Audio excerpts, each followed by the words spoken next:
აი ამას თუ მოусმინეთ. ჩვენ არ ვიყავით ჩასულები, რომ ვიღაცა დაასანქცირებს შეერთებულ შტატებში და ამას არც ვიკადრებ. პირიქით, ადვოკატირებას უწევდი ბიზნეს სტრუქტურებს, პიროვნებებს კი არა.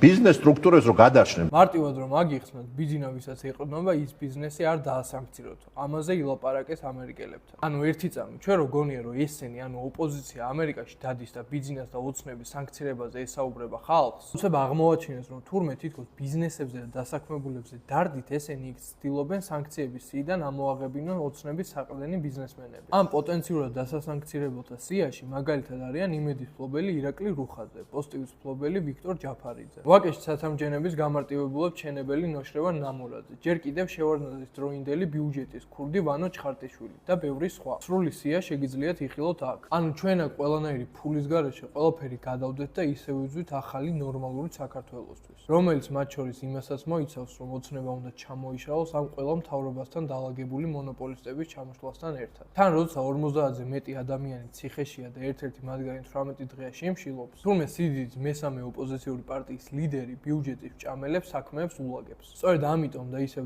ბინძური ფული და სიბინძური პოლიტიკიდან უნდა გაიხვეწოს.